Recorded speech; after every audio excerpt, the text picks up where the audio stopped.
전 세계가 한 문장 앞에서 멈춰 섰습니다. 한국을 더 이상 아시아라는 낡은 틀에 가두지 마십시오. 그건 이 민족에 대한 모욕입니다. 국제 외교 부대에서 30년 감정 한 번 드러낸 적 없던 UN 수석 분석관이 공식 보고서에 적어낸 문장이었습니다. 그 순간 회의장 공기가 얼어붙었습니다. 중국 대표단이 자리를 박차고 일어섰고 일본 측은 분노를 감추지 않았습니다. 지리를 모르는 사람이 쓴 헛소리다. 타라로는 우리가 먼저였다. 왜 한국인가? 그러나 그가 미래 패권 분석 보고서를 한 장 앞으로 넘기자 방금 전까지 고함치던 153개국 대표단이 일제히 입을 닫았습니다. 지구상에 단 한 번도 존재한 적 없던 새로운 종족의 국가로 진화해버린 한국. 단 한 페이지였습니다. 이 나라에 대체 무엇이 있는 걸까요? 지금 바로 공개합니다. UN 사무총장 긴급 지시.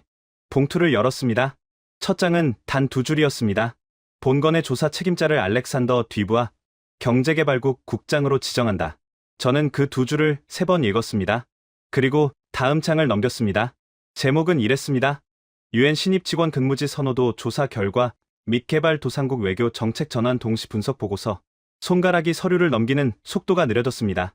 첫 번째 파트는 UN 신입 직원 배정 선호도 조사였습니다. 매년 실시하는 조사인데 저는 이 결과를 거의 들여다본 적이 없었습니다. 결과가 항상 뻔했거든요. 미국 뉴욕 본부, 스위스 제네바, 프랑스 파리, 영국 런던. 이 네 곳이 해마다 1, 2부터 4위를 사이좋게 나눠 가졌습니다. 30년 동안 단 한 번도 그 순서가 바뀐 적이 없었죠. 그런데 이번 결과를 보는 순간 저는 정말로 눈을 비볐습니다. 1위, 대한민국 서울. 2위, 독일 본. 3위, 캐나다 오타와. 미국은 4위였습니다. 스위스는 6위였습니다. 파리는 8위였습니다. 저는 즉시 데이터 분석팀에 전화를 걸었습니다. 이 조사 결과 확인해 본 거야? 대한민국이 1위로 나와 있는데 입력 오류 아닌가? 5분 후 돌아온 대답은 짧았습니다. 오류 아닙니다. 3번 검증했습니다. 게다가 표 차이가 2위와 2배 이상 납니다. 저는 전화를 끊고 의자에 등을 기댔습니다. 표 차이가 2배. 그냥 1위가 아니라는 얘기였습니다. 압도적인 1위라는 얘기였죠. 더 놀라운 건 다음 파트였습니다. 개발도상국 68개국 공동 외교 성명. 이것도 이번 봉투에 들어 있었습니다. 저는 아침에 이 성명의 제목만 봤을 때는 뭔가 외교적 수사가 담긴 선언문이겠거니 했습니다. 그런데 내용을 읽으면서 저는 점점 표정이 굳어졌습니다. 케냐 외교부 장관 공식 발표. 앞으로 한국과의 협력을 최우선 순위로 설정하며 기존 주요 7개국과의 협력 틀은 전면 재검토할 것입니다. 에티오피아 개발협력처 결정. 한국의 개발 모델을 국가 발전 전략의 기준점으로 삼고 한국과의 공동 프로젝트에 국가 예산의 30%를 우선 배정합니다. 베트남 총리실 발표. 한국은 우리의 가장 중요한 전략 파트너입니다. 미국이나 중국보다 우선합니다. 볼리비아 대통령 선언. 한국은 우리를 이해하는 유일한 선진국입니다. 목록은 끝이 없었습니다. 방글라데시, 탄자니아, 페루, 인도네시아, 세네갈, 캄보디아, 아프리카, 아시아, 중남미의 개발도상국들이 한 목소리로 한국을 불렀습니다. 그리고 문서 마지막 장에는 이 성명들에 대한 미국 국무부와 유럽연합 외교 담당 기관의 반응이 첨부되어 있었습니다. 미국은 긴급 대응 회의를 소집했습니다. 유럽연합은 대응 전략 검토에 들어갔습니다. 저는 문서를 덮었습니다.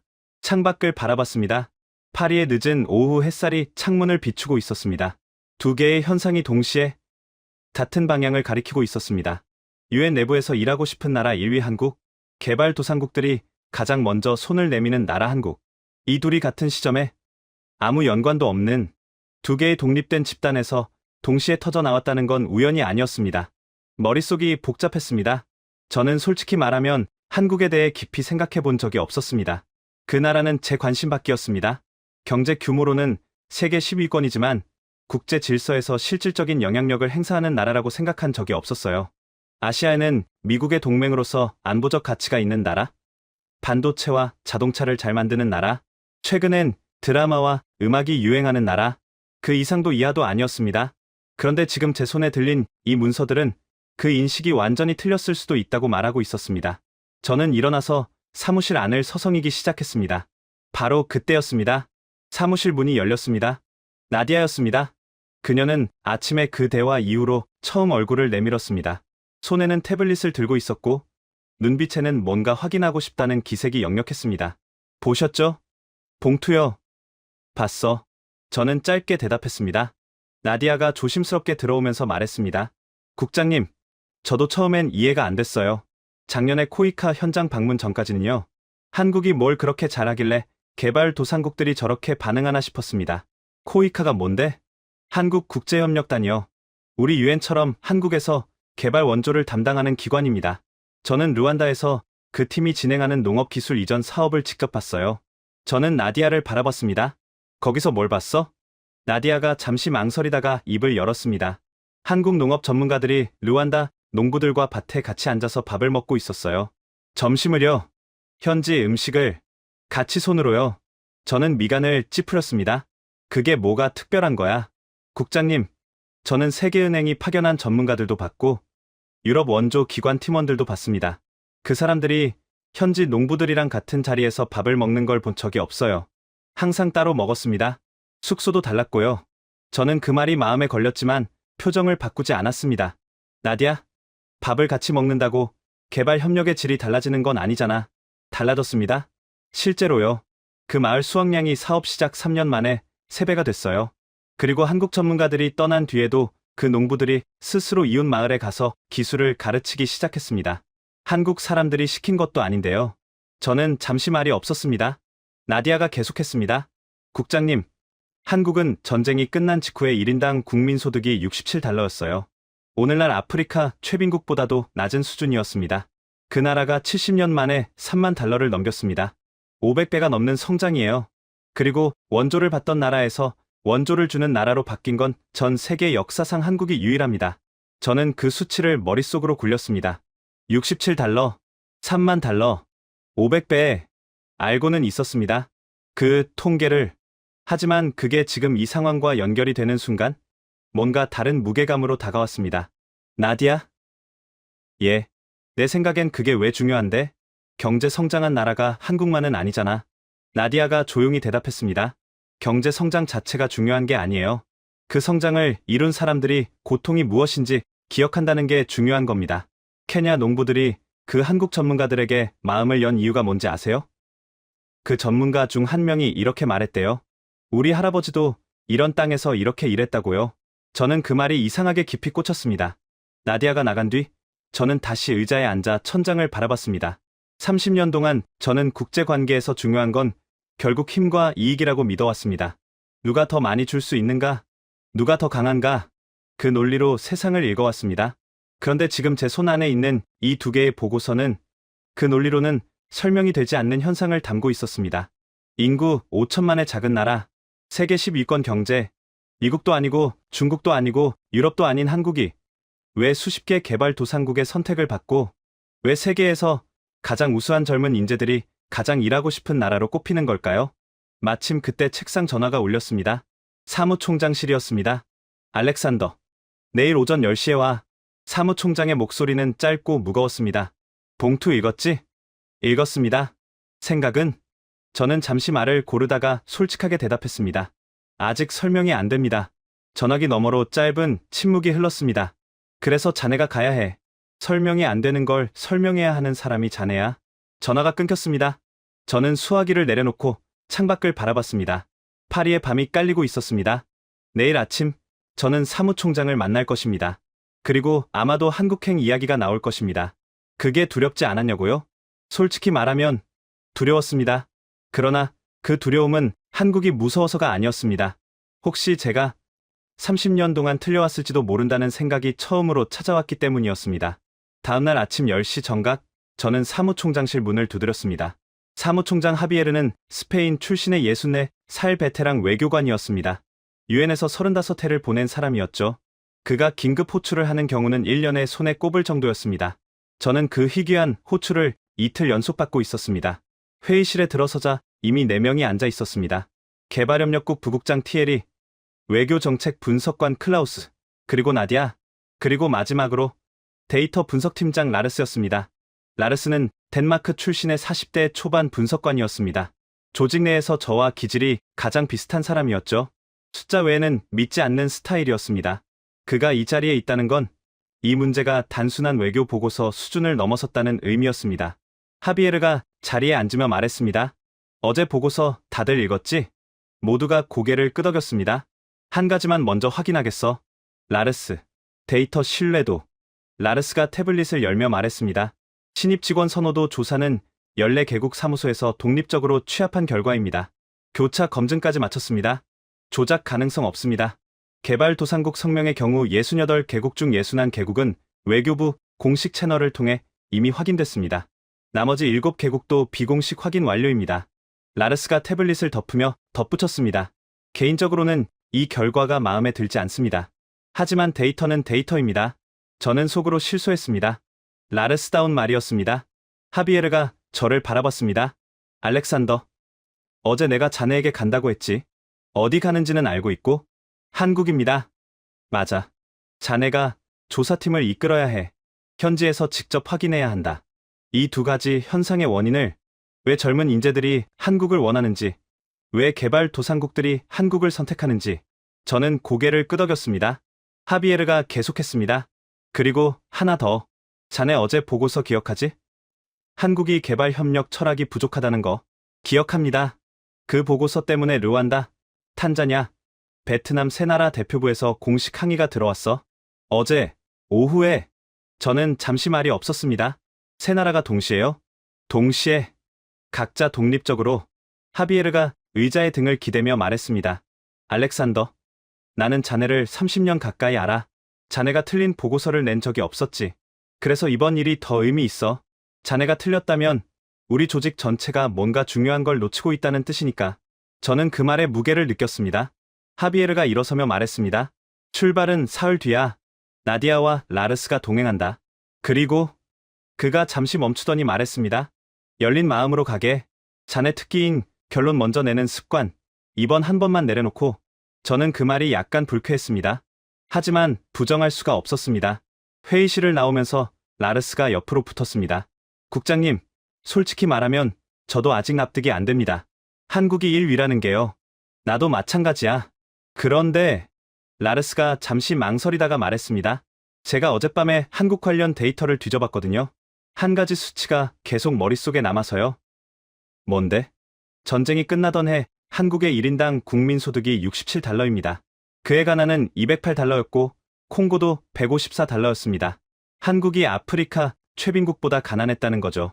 그런데 지금은 $30,000가 넘습니다. 70년 만에 500배 이상이에요. 저는 걸음을 멈췄습니다. 그 수치 알고 있었어? 알고 있었는데 그냥 넘겼습니다. 숫자로만 봤을 때는 그냥 고도성장 사례구나 싶었는데요. 어젯밤에 다시 보니까 다르게 읽히더라고요. 어떻게? 라르스가 짧게 대답했습니다. 그 나라 사람들은 굶어본 적이 있다는 거죠. 실제로요. 저는 그 말을 곱씹으며 복도를 걸었습니다. 사흘 후 출발 당일 아침, 공항으로 향하는 차 안에서 저는 창밖을 바라봤습니다. 파리의 새벽거리가 빠르게 지나갔습니다. 인천까지 비행시간은 11시간이었습니다. 저는 기내에서 한국에 관한 자료를 읽기 시작했습니다. 읽으면 읽을수록 이상했습니다. 이 나라를 저는 왜 이렇게 몰랐을까요? 아니, 알고 있다고 생각했는데 사실은 아무것도 몰랐던 건 아닐까요? 비행기가 구름 위로 올라갔습니다. 저는 서류를 덮고 눈을 감았습니다. 지금 제가 향하고 있는 그 나라에서 저는 무엇을 발견하게 될까요? 3번의 면담이 끝나고 저는 잠깐 자리에서 일어났습니다. 창가에 서서 파리 거리를 내다보다가 나디아에게 물었습니다. 다음 사람 있어? 나디아가 명단을 확인하더니 말했습니다. 한 명 더 있습니다. 아마도예요. 세네갈 출신입니다. 저는 고개를 끄덕이고 다시 자리에 앉았습니다. 잠시 후 들어온 사람은 20대 후반의 젊은 남성이었습니다. 키가 크고 말랐습니다. 세네갈 출신으로 파리 정치대학원을 나왔다고 했습니다. 유엔에 들어온 지는 1년이 됐다고요. 저는 그를 보면서 생각했습니다. 앞에 세 사람은 전부 유럽이나 남미 출신이었습니다. 아프리카 출신이 한국에 가겠다고 자원한 건 처음이었습니다. 저는 물었습니다. 아마도 씨, 왜 한국입니까? 그가 자리에 앉으면서 잠시 저를 바라봤습니다. 대답하기 전에 생각을 고르는 것 같았습니다. 국장님, 솔직하게 말씀드려도 됩니까? 물론이죠. 저는 세네갈에서 자랐습니다. 어릴 때부터 원조라는 걸 봤어요. 유럽에서 오고 미국에서 오고 중국에서 오는 사람들을요. 그 사람들이 우리 마을에 뭔가를 짓고 떠났습니다. 학교도 짓고 병원도 짓고 우물도 팠어요. 그가 잠깐 멈췄습니다. 그런데 그 학교에 선생님이 없었습니다. 그 병원에 의약품이 없었습니다. 그 우물은 2년 만에 고장났는데 고칠 줄 아는 사람이 없었어요. 저는 그 말을 들으며 펜을 내려놨습니다. 원조가 왔다 가면 우리는 항상 그 자리에 있었습니다. 달라진 게 없었어요. 아니, 어떤 면에서는 더 나빠졌습니다. 우리가 스스로 뭔가를 할 수 있다는 믿음이 없어졌거든요. 누군가 와서 해줄 거라는 생각만 남았습니다. 저는 고개를 끄덕였습니다. 그런데 한국은 다르다고요? 아마도가 말했습니다. 제 사촌이 케냐에 있습니다. 코이카 사업 현장 근처 마을에 살아요. 얼마 전 그 사촌이 저한테 영상을 보내줬습니다. 마을 청년들이 직접 옆 마을에 가서 농업 기술을 가르치는 영상이었어요. 한국 사람은 한 명도 없었습니다. 그가 저를 바라봤습니다. 국장님, 저는 그 영상을 보고 울었습니다. 왜 울었는지 처음엔 몰랐어요. 그런데 나중에 알았습니다. 그 청년들 얼굴에서 제가 한 번도 본 적 없는 게 있었거든요. 뭔데요? 자기들이 할 수 있다는 얼굴이요. 회의실이 조용해졌습니다. 아마도가 말을 이었습니다. 저는 유엔에 들어올 때 개발 협력을 하겠다고 왔습니다. 그런데 지금 우리가 하는 방식으로는 그 청년들의 얼굴을 만들 수 없어요. 저는 그걸 만들 수 있는 방식이 어떻게 작동하는지 직접 보고 싶습니다. 저는 면담을 마치고 아마도를 보내면서 잠시 그를 바라봤습니다. 앞에 세 사람은 한국에 대한 정보를 읽고 분석해서 그 나라를 원했습니다. 그런데 아마도는 달랐습니다. 그는 자기 사촌의 영상에서 봤습니다. 얼굴 하나에서요. 저는 문이 닫히고 나서 한참 동안 그 자리에 앉아 있었습니다. 자기들이 할 수 있다는 얼굴. 저는 그 말이 이 모든 이야기의 핵심을 담고 있다는 생각이 들었습니다. 그런데 아직 그게 왜 핵심인지 완전히 설명할 수 없었습니다. 그 답은 한국에 가서 찾아야 했습니다. 나디아가 문을 열고 들어왔습니다. 국장님, 면담 다 끝났습니다. 출발은 내일 모레예요. 저는 고개를 끄덕이며 자리에서 일어났습니다. 나디아? 예. 아마도 팀에 포함시켜. 나디아가 잠깐 놀란 표정을 지었습니다. 정원이 이미 찼거든요. 자리가 만들어? 저는 코트를 집어들고 사무실을 나왔습니다. 사흘은 빠르게 지나갔습니다. 아마도의 합류 서류를 정리하고 현지 일정을 다시 짜고 나니 어느새 출발 당일 아침이었습니다. 인천공항에 내리는 순간 저는 뭔가 이상하다는 걸 느꼈습니다. 공항이 제가 상상한 것과 달랐습니다. 동남아시아의 현대적인 허브 공항들, 두바이나 싱가포르처럼 압도적인 규모와 화려함을 앞세우는 공항들을 생각했습니다. 그런데 인천공항은 달랐습니다. 크고 깨끗했지만 그보다 먼저 눈에 들어온 건 따로 있었습니다. 질서였습니다. 설명하기 어려운 종류의 질서였습니다. 사람들이 빠르게 움직이는데 부딪히지 않았습니다. 표지판이 많지 않은데 헤매는 사람이 없었습니다. 수화물은 우리가 입국장에 도착하기도 전에 컨베이어 위에서 돌고 있었습니다. 라르스가 중얼거렸습니다. 효율적이긴 한데 두바이나 싱가포르도 비슷하지 않나요? 저는 대답하지 않았습니다. 뭔가 달랐습니다. 그런데 그게 무엇인지 아직 말로 표현할 수 없었습니다. 그때 옆 통로에서 한 장면이 눈에 들어왔습니다. 나이지리아 여권을 든 70대 노인 여성이 출구 앞에서 멈춰 서 있었습니다. 방향을 잃은 것 같았습니다. 주변을 두리번거리는데 아무도 다가오지 않았습니다. 그러다 공항 직원 한 명이 다가갔습니다. 20대 초반의 젊은 직원이었습니다. 그 직원은 노인 여성의 짐을 들고 스마트폰 번역 앱을 꺼내 보여주면서 대화를 시작했습니다. 그리고 그 여성이 탈 교통편이 있는 곳까지 직접 걸어가며 안내했습니다. 15분쯤 걸렸습니다. 아무도 시킨 사람이 없었습니다. 다른 승객이 부탁한 것도 아니었습니다. 그 직원이 알아서 다가간 것이었습니다. 라르스가 말했습니다. 저게 교육받은 건지 아니면 원래 그런 건지 어떻게 알죠? 저는 그 말에 대답하지 않았습니다. 그런데 그 장면이 머릿속에서 지워지지 않았습니다. 공항을 빠져나와 서울로 향하는 차 안에서 저는 창밖을 내다봤습니다. 예상이 또 한 번 비틀렸습니다. 대도시 외곽의 풍경은 고층 아파트와 고속도로가 끝없이 펼쳐질 거라고 생각했는데 그 사이사이로 산이 보였습니다. 서울로 들어서면서도 마찬가지였습니다. 빌딩 숲 사이에 산이 있었습니다. 도시 안에 자연이 있는 게 아니라 자연 안에 도시가 들어온 것 같았습니다. 나디아가 조용히 말했습니다. 국장님, 저 산이요. 저게 북한산입니다. 도심에서 30분이에요. 저는 그 산을 바라봤습니다. 11월의 늦가을색이 도시 한복판에 걸려 있었습니다. 호텔에 도착한 것은 저녁이었습니다. 체크인을 마치고 방에 들어간 저는 창가에 서서 서울의 야경을 바라봤습니다. 한강을 따라 불빛이 펼쳐져 있었고 그 너머로 산의 능선이 어둠 속에 잠겨 있었습니다. 이상하게도 이 도시가 처음부터 편안하게 느껴졌습니다. 저는 그 느낌이 불편했습니다. 내일부터 본격적인 일정이 시작됩니다. 저는 무엇을 보게 될까요? 그리고 제가 30년 동안 쌓아온 판단의 틀이 이 도시에서 흔들릴까요? 솔직히 말하면 그게 흔들리지 않기를 바라는 마음과 흔들려도 괜찮다는 마음이 동시에 존재했습니다.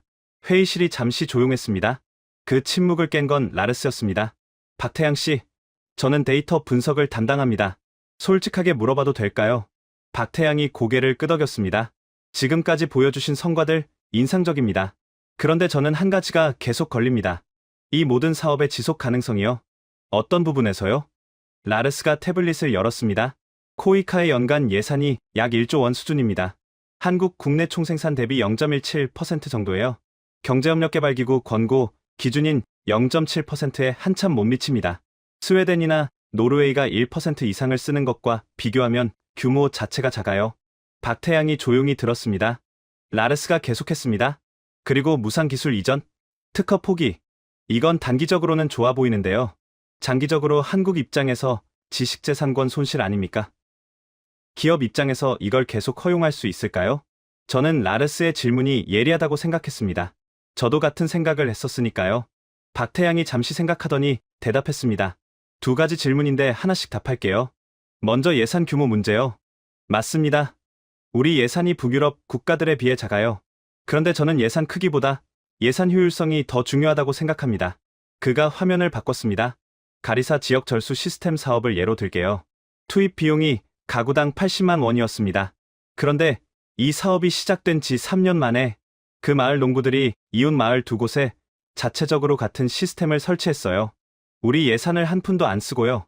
이걸 숫자로 환산하면 우리가 쓴 예산의 효과가 3배로 복제된 겁니다. 라르스가 미간을 찌푸렸습니다. 그건 이상적인 케이스 아닙니까? 모든 현장이 그렇게 되지는 않을 텐데요. 맞습니다. 전부 그렇지는 않아요. 실패한 사업도 있습니다. 박태양이 담담하게 말했습니다. 볼리비아에서 진행한 스마트팜 사업 중 2곳은 현지 정치 상황 때문에 중단됐습니다. 방글라데시에서 원격 의료 시스템을 설치했는데 인터넷 인프라가 뒤따라주지 않아서 활용도가 낮은 지역도 있습니다. 저희가 완벽하지 않아요. 라르스가 잠깐 멈췄습니다. 실패를 이렇게 직접적으로 말하는 걸 예상하지 못한 것 같았습니다. 숫자 외에는 믿지 않는다는 그의 원칙이 처음으로 살짝 흔들리는 표정이었습니다. 박태양이 말을 이었습니다. 그래서 저희가 지금 가장 많이 고민하는 게 뭔지 아세요? 어떻게 하면 현지 상황에 더 잘 맞게 설계할 수 있을까입니다. 우리 방식이 옳다고 전제하지 않아요. 계속 배웁니다. 저는 그 말을 들으며 뭔가 다른 감각을 느꼈습니다. 자신의 한계를 인정하면서도 방향에 대한 확신이 흔들리지 않는 사람의 말이었습니다. 라르스가 두 번째 질문으로 넘어갔습니다. 특허 포기 문제요. 이건 한국 기업들이 동의하는 겁니까? 기업 입장에서는 손해 아닌가요? 박태양이 고개를 저었습니다. 기업 입장을 제가 대변할 수는 없어요. 그런데 한 가지 사실을 말씀드리면 이 사업들에 참여하는 기업들이 자발적으로 들어옵니다. 강제가 아니에요. 왜요? 이익이 없는데 단기 이익이 없는 거죠. 그런데 이 사업에 참여한 기업 중 상당수가 해당 국가에서 나중에 다른 사업 기회를 얻습니다. 신뢰가 먼저 생기니까요. 그리고 박태양이 잠시 말을 고르더니 말했습니다. 솔직히 말하면 돈 때문에만 하는 게 아닌 사람들이 있어요. 우리 기업들 중에도 그 67달러를 기억하는 세대의 후손들이 있거든요. 그 사람들한테 이 사업은 다른 의미입니다. 67달러. 그 숫자가 또 나왔습니다. 저는 라르스를 봤습니다. 라르스가 아까부터 그 숫자가 나올 때마다 미세하게 표정이 바뀐다는 걸 알아채고 있었습니다. 라르스가 잠시 침묵하다가 말했습니다. 마지막으로 하나만요. 지금 보여주신 성과 데이터, 코이카 자체 측정치입니까? 아니면 독립기관 검증을 거친 건가요? 박태양이 웃으며 대답했습니다. 좋은 질문입니다. 절반은 코이카 자체 측정이고 절반은 외부 검증입니다. 검증 기관 목록은 자료집 뒤편에 있어요. 확인해 보시고 의심스러운 부분 있으면 직접 연락해 보셔도 됩니다. 연락처도 같이 있습니다. 라르스가 자료집을 집어 뒤편을 펼쳤습니다. 잠시 훑어봤습니다. 그리고 아무 말도 하지 않았습니다. 저는 그 침묵이 무엇을 의미하는지 알았습니다. 라르스가 아무 말도 안 한다는 건 더 반박할 게 없다는 뜻이었습니다. 회의가 끝나고 건물을 나오면서 라르스가 제 옆을 걸었습니다. 저는 먼저 말을 꺼내지 않았습니다. 라르스가 먼저 말했습니다. 국장님. 응. 저 사람, 준비가 돼 있었어요.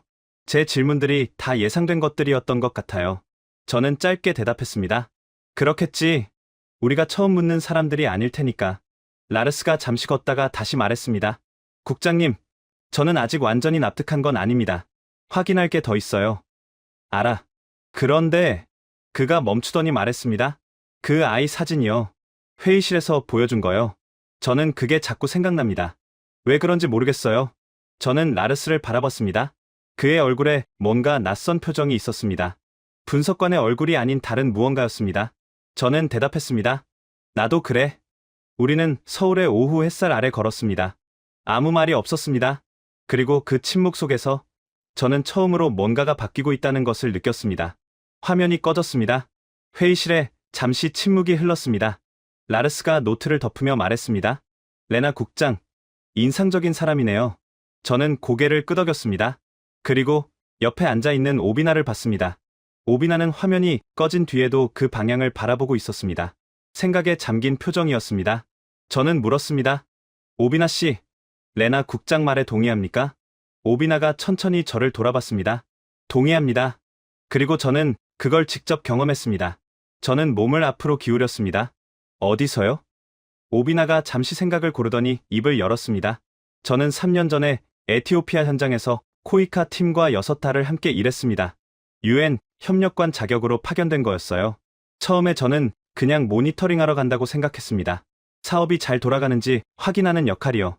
그가 테이블 위에 손을 올려놓았습니다. 그런데 첫날부터 달랐습니다. 코이카 팀장이 저한테 이렇게 물었어요. 오비나 씨, 이 지역에서 예전에 비슷한 사업이 있었습니까? 저는 있었다고 했습니다. 세계 식량 계획 사업이 있었다고요. 그랬더니 그 팀장이 말했습니다. 그 사업이 왜 잘 안 됐는지 아는 사람을 만나고 싶다고요. 저는 그 말이 흥미롭게 들렸습니다. 실패 원인을 먼저 조사했다는 거네요. 맞습니다. 그 팀은 사업을 시작하기 전에 2달을 그것만 했어요. 왜 이전 사업들이 실패했는지를요. 현지 주민들을 만나고, 지역 공무원들을 만나고, 심지어 실패한 사업에 참여했던 현지 노동자들까지 만났습니다. 오비나가 말을 이었습니다. 저는 그 과정에서 충격을 받았습니다. 제가 UN에서 10년 넘게 일하면서 그런 걸 먼저 하는 팀을 본 적이 없었거든요. 대부분의 기관들은 이미 설계를 가지고 옵니다.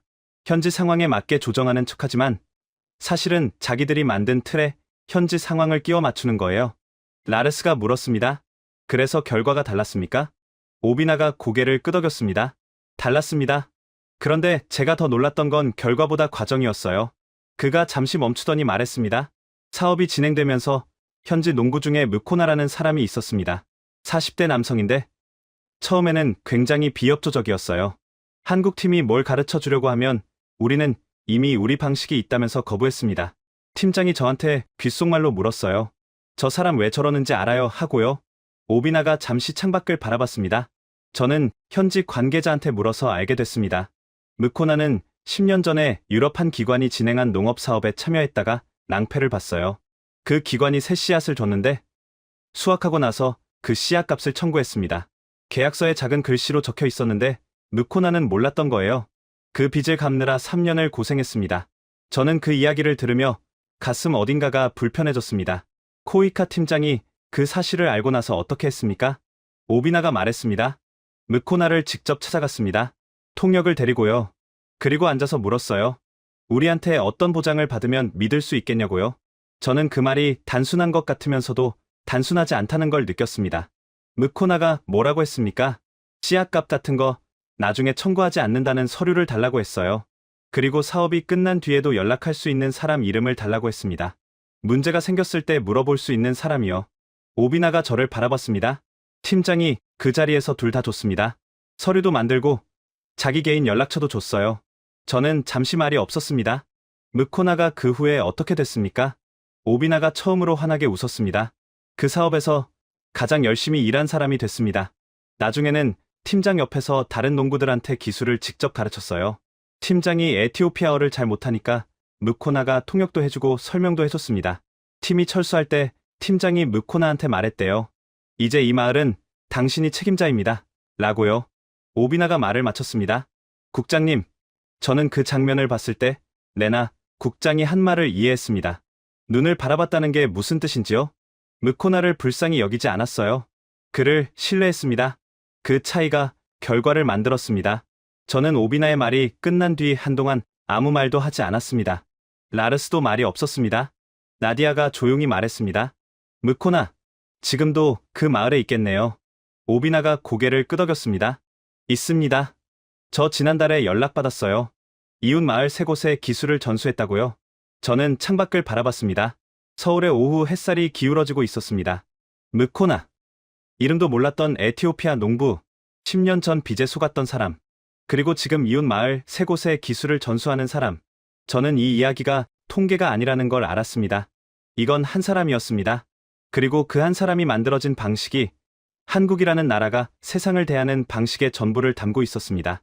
저는 노트에 무코나라고 적었습니다. 그리고 오비나를 바라봤습니다. 이 사람이 곧 서울을 떠난다는 걸 알았습니다. 함께한 시간이 짧았지만 저는 이 사람에게서 많은 걸 들었습니다. 현장에서 10년을 보낸 사람의 언어는 달랐습니다. 데이터가 아니라 이름으로 말했습니다.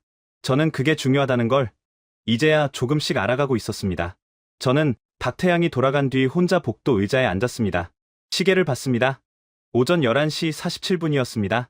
군용기가 출발한 지 40분이 지났습니다.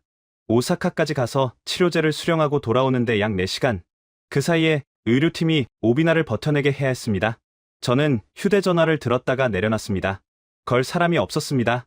30년 동안 위기 상황을 수없이 다뤄왔습니다. 난민 협상, 식량 위기, 분쟁 지역 철수 작전.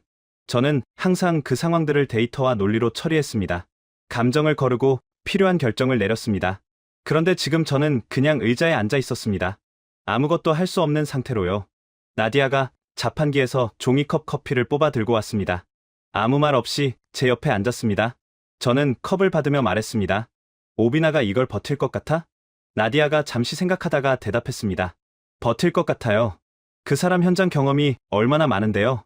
저는 그 말이 논리적이지 않다는 걸 알았습니다. 현장 경험과 기생충 감염은 관계가 없었으니까요. 그런데 이상하게 그 말이 위로가 됐습니다. 복도 저쪽에서 라르스가 걸어왔습니다.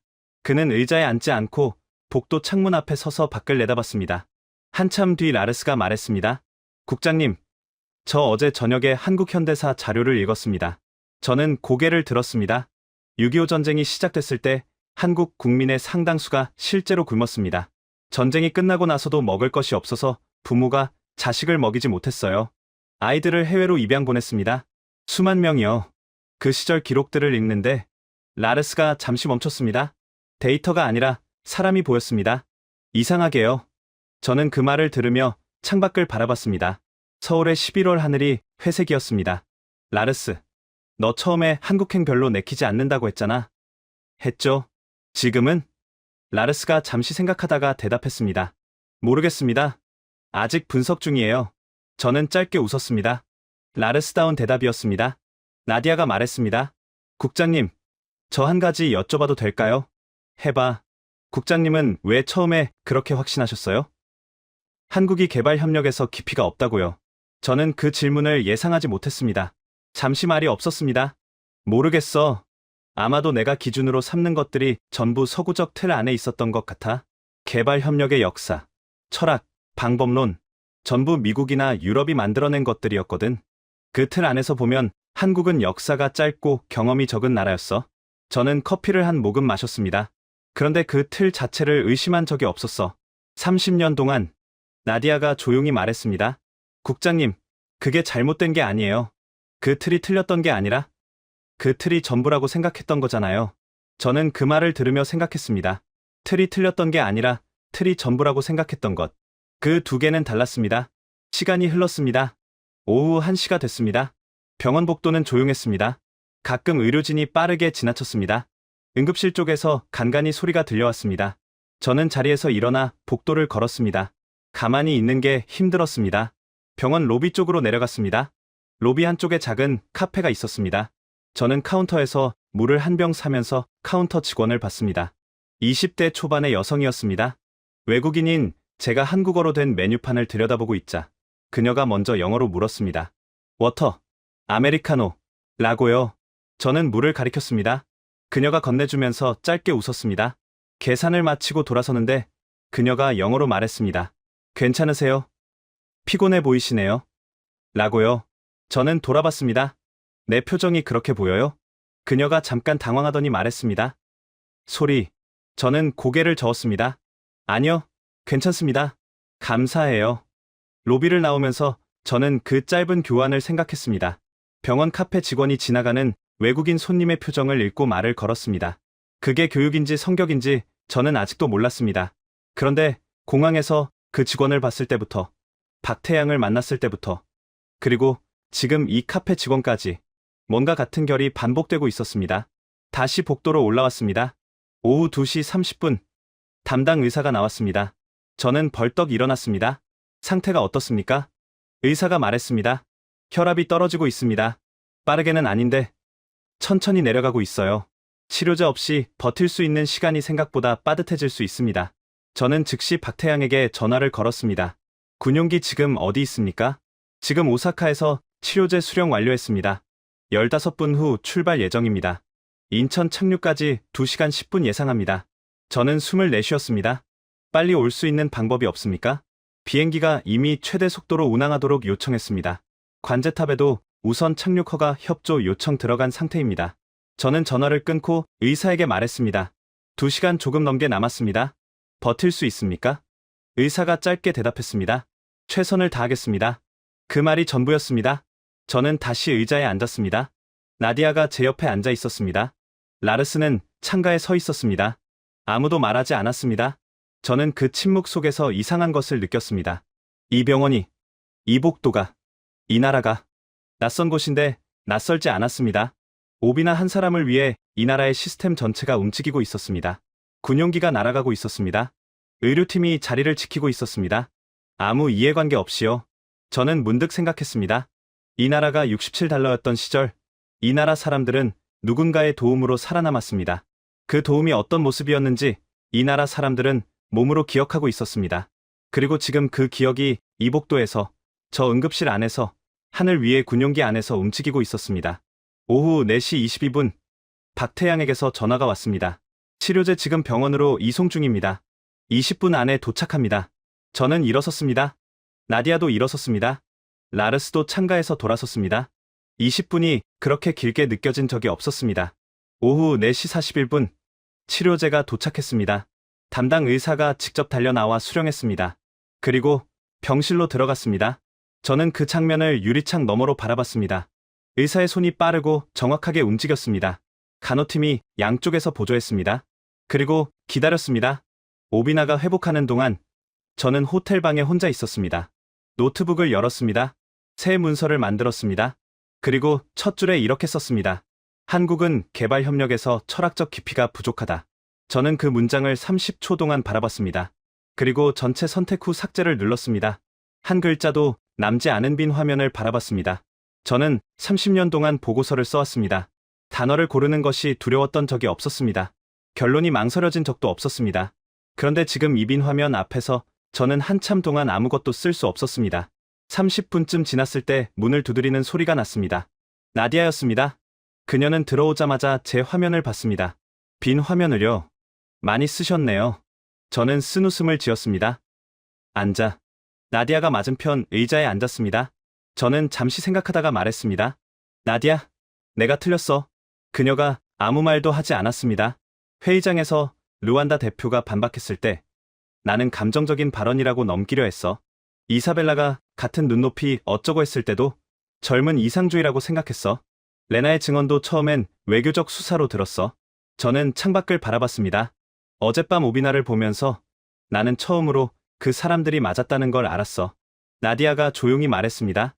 국장님, 틀렸다는 게 아니에요. 몰랐던 거예요. 다른 겁니다. 다를 게 뭐가 있어. 결과는 같잖아. 다릅니다. 틀렸다는 건 알았는데도 그렇게 했다는 거잖아요. 국장님은 몰랐던 거예요. 그리고 지금 알았잖아요. 그럼 이제 쓰면 되는 거예요. 저는 그 말을 들으며 다시 화면을 바라봤습니다. 그때 또 문을 두드리는 소리가 났습니다. 라르스였습니다. 그는 들어오자마자 의자를 끌어다 앉으며 말했습니다. 저도 쓸 말이 있습니다. 국장님 보고서에 넣어도 될까요?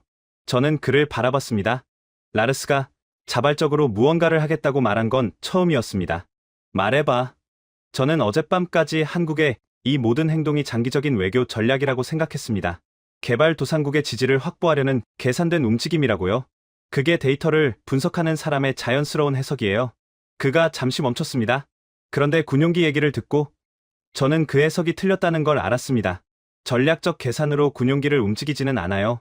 그 결정은 다른 데서 나온 겁니다. 저는 고개를 끄덕였습니다.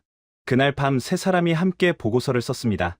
저는 쓰고 나디아는 내용을 보충했고 라르스는 데이터를 검증했습니다. 새벽 2시가 넘어서야 초안이 완성됐습니다. 저는 제목을 입력했습니다. 한국, 고통을 아는 자의 힘. 나디아가 제목을 읽더니 말했습니다. 맞아요. 라르스가 잠시 생각하다가 말했습니다. 저도 동의합니다. 저는 파일을 저장하고 노트북을 닫았습니다. 창밖에 서울의 새벽이 펼쳐져 있었습니다. 파리로 돌아온 건 서울을 떠난 지 사흘 후였습니다. 공항에서 사무실로 바로 향했습니다. 짐을 풀 시간도 없었습니다.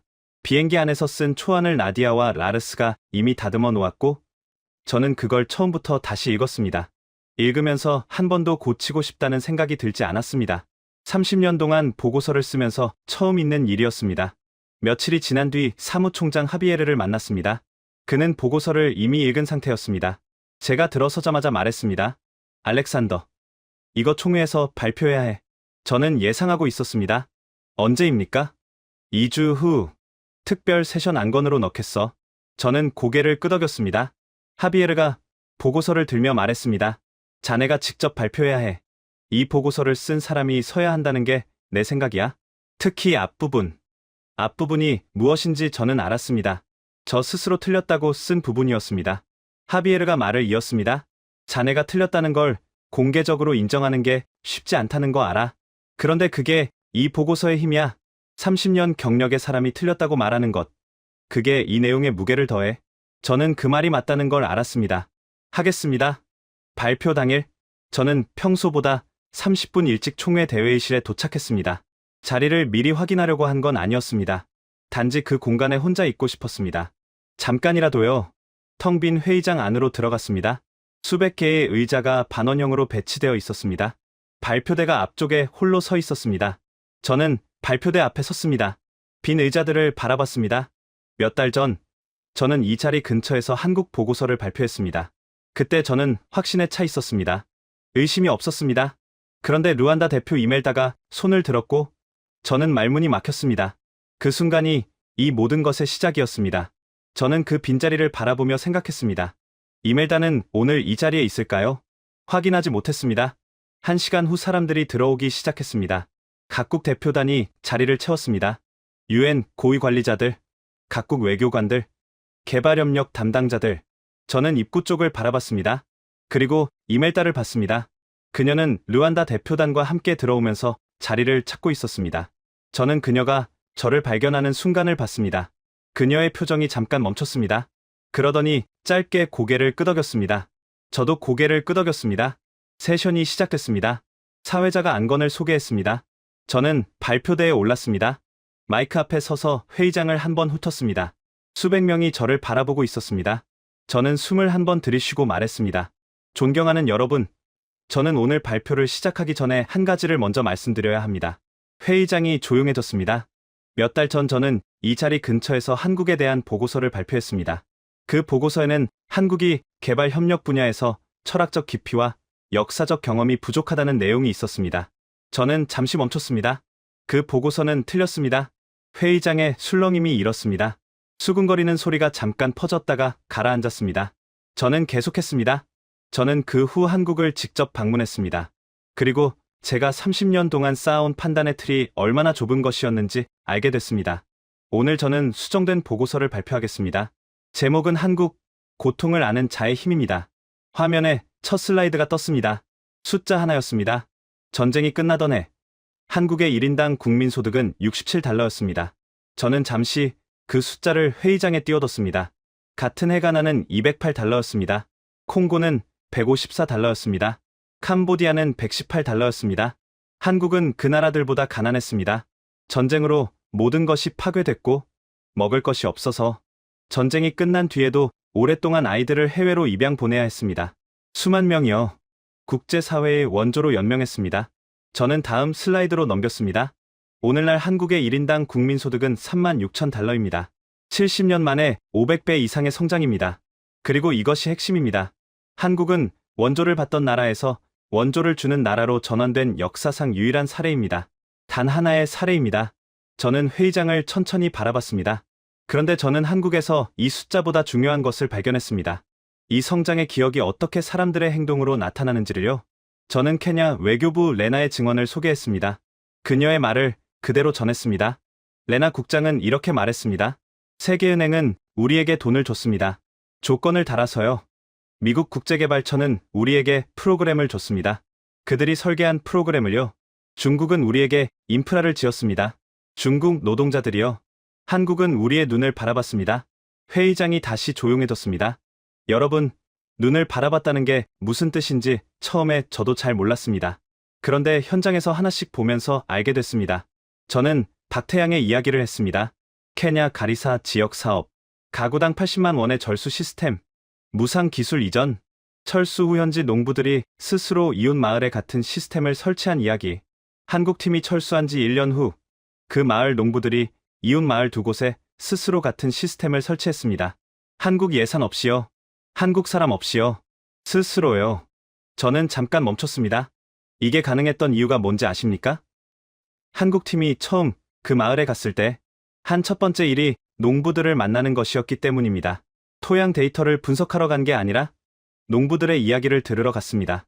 당신들은 무엇이 필요하냐고, 당신들의 농사는 어떻게 되어 있냐고, 당신들의 꿈이 무엇이냐고. 저는 화면을 바꿨습니다. 사진 한 장이 떴습니다. 박태양이 회의실에서 보여줬던 바로 그 사진이었습니다. 케냐의 여자아이, 컵에 담긴 물을 처음 마시는 아이. 이 아이는 이 사진이 찍히기 전까지 매일 5km를 걸어서 탁한 웅덩이 물을 길어왔습니다. 정수 시스템이 설치된 날, 이 아이가 처음으로 깨끗한 물을 마셨습니다. 저는 회의장을 다시 바라봤습니다. 여러 사람들의 표정이 바뀌어 있었습니다. 저는 한국 사업 총괄 책임자에게 물었습니다.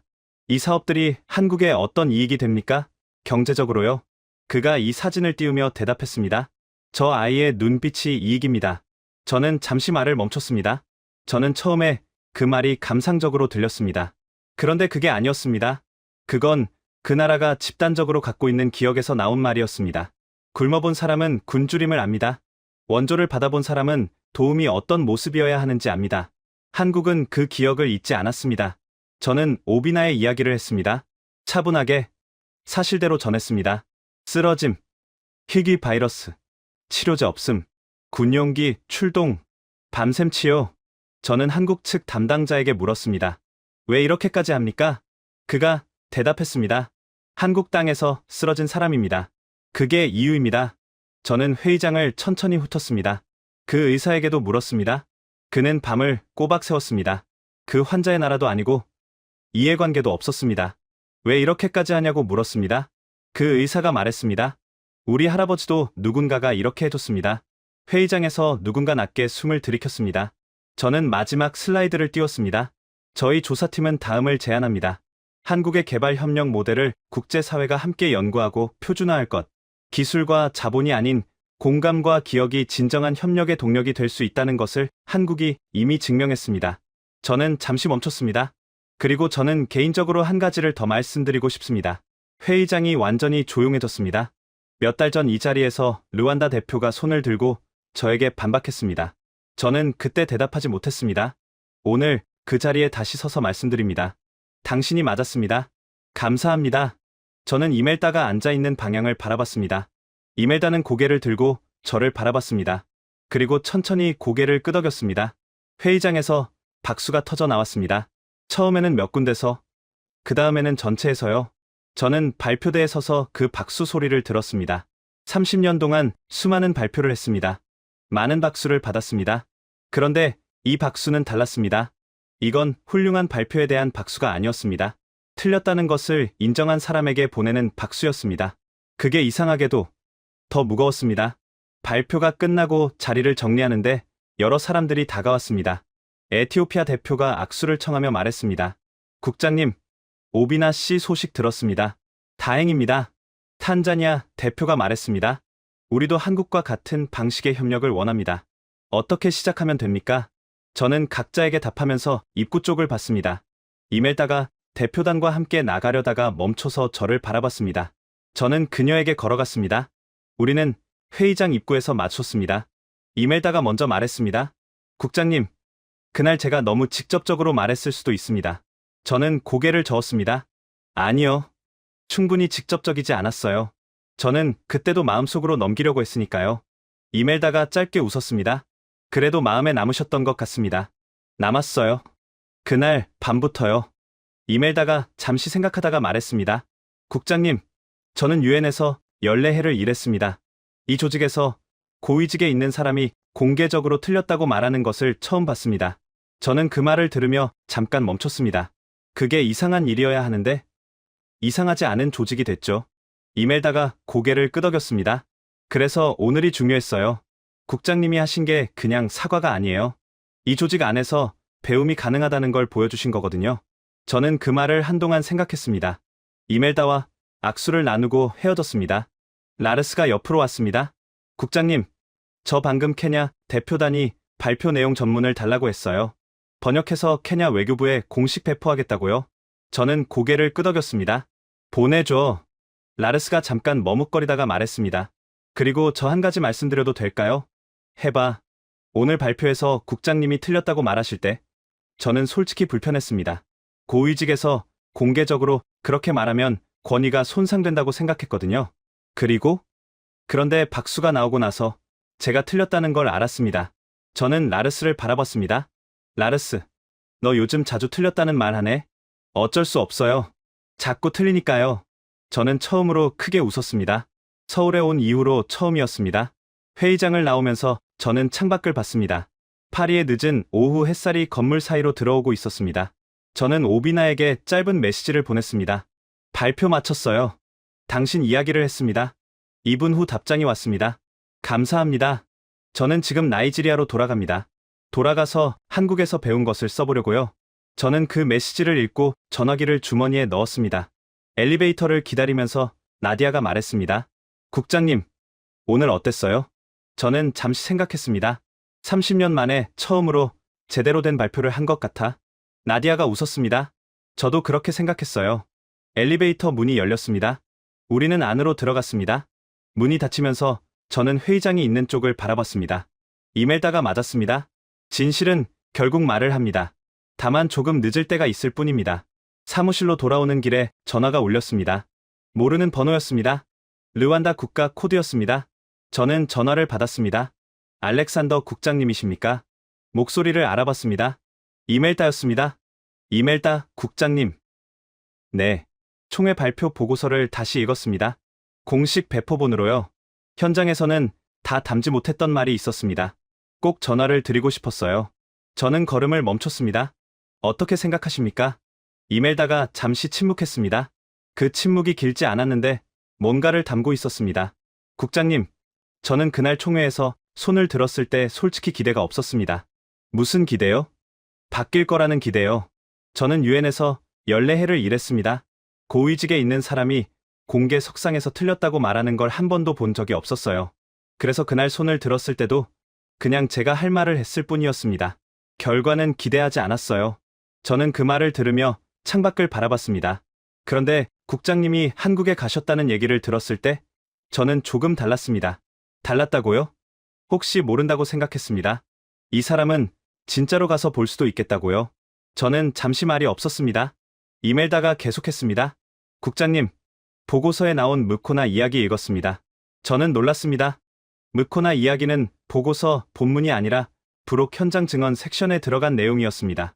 꼼꼼하게 읽은 사람만 볼 수 있는 곳이었습니다. 읽으셨군요. 3번 읽었습니다. 이멜다가 말했습니다.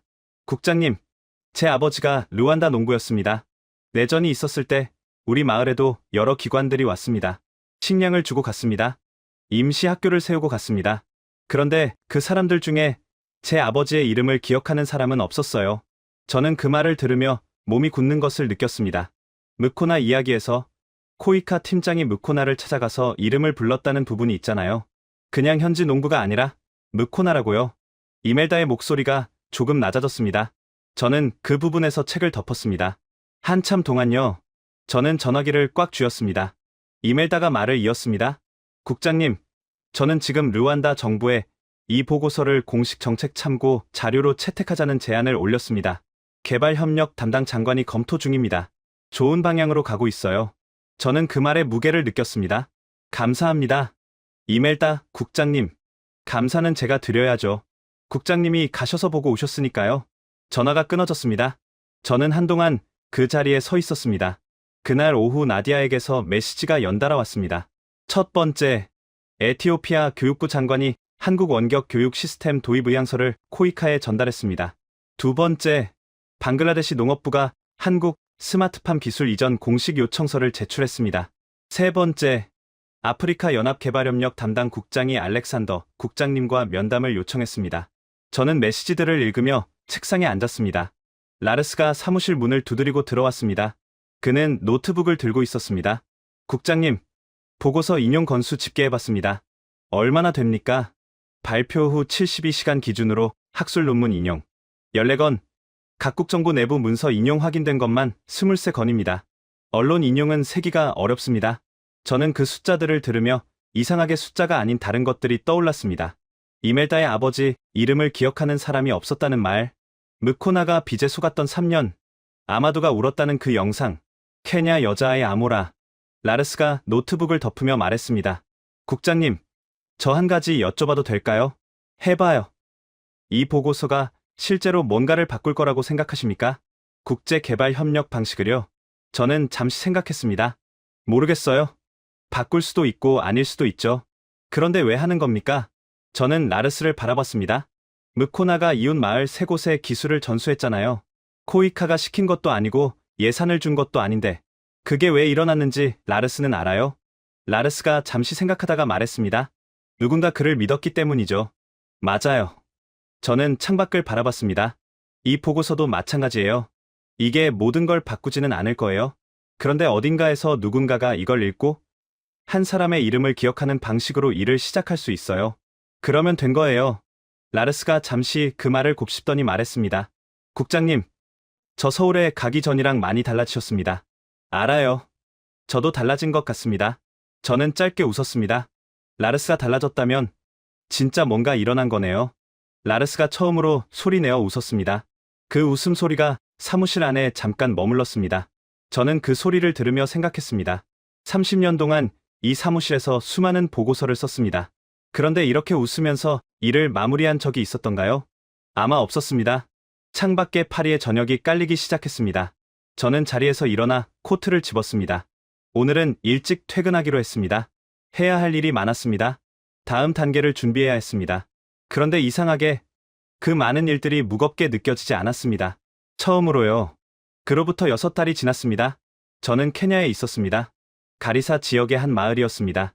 조사팀이 만들어낸 새로운 협력 방식의 첫 번째 현장 방문이었습니다. 박태양이 말했던 그 스마트팜 마을이었습니다. 마을 이장이 직접 농장을 안내했습니다. 3년 전 코이카 팀이 설치한 절수 관계 시스템이 여전히 작동하고 있었습니다. 아니, 작동하는 수준이 아니었습니다. 마을 청년들이 직접 시스템을 관리하고 있었고, 이웃 마을 두 곳에 같은 방식으로 새로 설치하는 작업을 진행하고 있었습니다. 한국 전문가 없이요. 스스로요. 이장이 자랑스럽게 말했습니다. 우리 아이들이 이제 학교를 갑니다. 예전엔 물 길러 다니느라 못 갔거든요.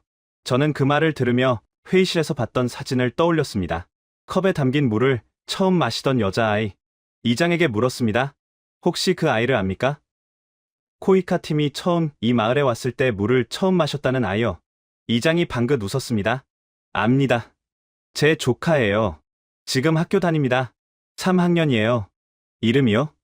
아모라입니다. 저는 잠시 그 이름을 마음속에 담았습니다. 아모라. 며칠 뒤 오비나에게서 메시지가 왔습니다. 나이지리아 정부의 개발협력 정책 자문관으로 임명됐다는 소식이었습니다.